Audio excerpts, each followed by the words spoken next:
नमस्कार दोस्तों, हमारी आज की कहानी का नाम है फ़र्क।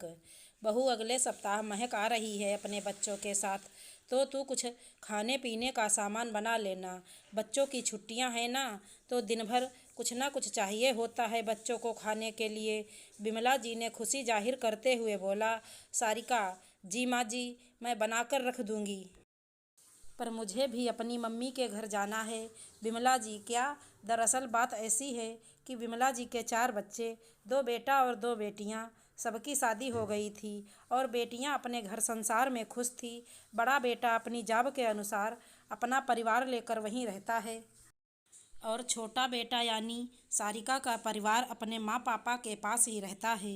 राहुल और सारिका की शादी के बाद उनके 2 बच्चे हुए। एक लड़की जिसका नाम है सानवी और दूसरा लड़का जिसका नाम है सूरज।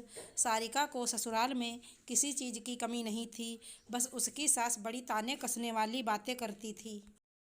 पहले तो कुछ दिनों तक सारिका ने बर्दाश्त किया, पर अब कोई भी कितना बर्दाश्त करे। तो अब सारिका ने अपनी सास का सुनना बंद कर दिया। सारिका की सास वैसे तो बच्चों से बहुत प्यार करती थी, पर जब उसकी बेटी और उसके बच्चे आते तो उनका प्यार अपने नाती नातिन के लिए इतना उमड़ जाता कि वो पोता पोती को तो जैसे भूल ही जाती। अपनी सास की ये आदत सारिका को बहुत खटकती। जब भी उसकी ननद अपने बच्चों के साथ घर आती तो सारिका भी अपने बच्चों के साथ अपने मायके चली जाती। ऐसे ही बच्चों की स्कूल की छुट्टियां हुए 4 दिन हुए थे और बच्चे जिद करने लगे, नानी के घर जाना है। अब बिमला जी ने बताया कि उनकी बेटी और बच्चे आ रहे हैं छुट्टियों में और सारिका ने भी अपने बच्चों के साथ अपने घर जाने की तैयारी कर ली है। सारिका ने अपनी बात अपनी सास के सामने रखी। मम्मी जी, मैं कुछ दिनों के लिए मम्मी के घर जा रही हूँ। सानवी और सूरज की छुट्टियाँ हैं, तो सोचा नानी के घर से घुमा लाती हूँ। विमला जी, क्या? पर क्यों जाना है? अभी तो बताया कि महक आ रही है अपने बच्चों के साथ। छुट्टियां यहीं रहकर नहीं बिता सकती हो क्या? बच्चों को लेकर जाना जरूरी है। जब भी छुट्टियां रहती हैं बच्चों को लेकर अपने मायके निकल जाती हो। उनकी बुआ और बच्चे आ रहे हैं, इसी बीच तुम्हें भी जाना है। मेरी बेटी का घर आना तुम्हें अच्छा नहीं लगता है क्या? सारिका, माँ जी, बच्चे ही जिद कर रहे हैं जाने के लिए। मैंने तो उनसे कुछ बोला ही नहीं। पहले से ही बच्चों ने प्लानिंग कर रखी थी कि छुट्टियों में नानी के घर जाएंगे। वहाँ उनकी उम्र के बच्चे भी हैं ना, तो उनको वहाँ ज़्यादा अच्छा लगता है और वहाँ उन्हें डांटने वाला भी कोई नहीं है। कुछ भी खाएं पिएं मस्ती करते रहते हैं। वहाँ से आने का नाम ही नहीं लेते, ज़बरदस्ती करके लाना पड़ता है। बिमला जी, बहू, खाने पीने की यहाँ कोई कमी है क्या? मैंने तो कभी किसी को नहीं रोका। कुछ खाने पीने के मामले में वहाँ के आइन को सुबह उठने से लेकर शाम को सोने तक काजू किशमिश की ही बरसात होती है। दिखता है बच्चे वहाँ से आते हैं तो कैसे हो जाते हैं। सारिका, माँ जी, काजू किशमिश की बरसात तो नहीं होती है वहाँ, लेकिन वहाँ इनको प्यार बहुत मिलता है। वहाँ मम्मी बहू और बेटी के बच्चों में फ़र्क नहीं करती। जितना प्यार अपनी बहू के बच्चों को करती हैं उतना ही प्यार बेटी के बच्चों को भी करती हैं। इसके आगे सारिका कुछ बोलती, तभी सानवी आ जाती है और अपनी दादी और मम्मी की बातों को सुन लेती है और बोलती है।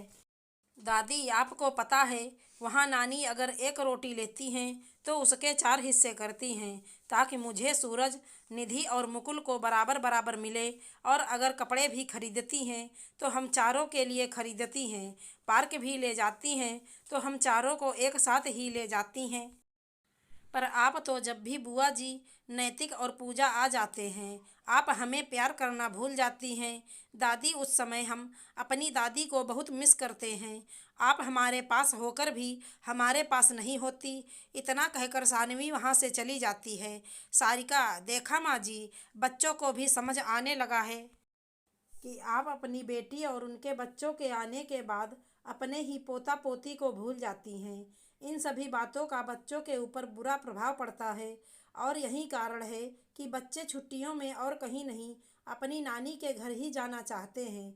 माँ जी, बच्चों को काजू किशमिश पिस्ता बादाम नहीं चाहिए। उन्हें तो अपनी दादा दादी, नाना नानी सबका प्यार चाहिए। अब विमला जी के पास ना तो अपनी बहू की बातों का कोई जवाब होता है और ना ही सानवी की बातों का, पर उन्हें एहसास हो जाता है कि उन्होंने अब तक जो भी किया वो गलत किया, और सोच लेती हैं कि अब से वो ऐसा कभी नहीं करेंगी और बच्चों को अपनी नानी के घर ना जाने के लिए मना लेती हैं और सारिका से भी माफ़ी मांगती हैं। बहू, जाने अनजाने मैंने तुम लोगों का बहुत दिल दुखाया है, मुझे माफ़ कर देना और अब की बार हम सब एक साथ खुशी खुशी गर्मियों की छुट्टियां मस्ती में निकालेंगे। विमला जी की बात सुन इस बार सारिका भी अपने मायके जाने का विचार बदल देती है। आशा करती हूँ हमारी कहानी अच्छी लगी होगी। धन्यवाद दोस्तों।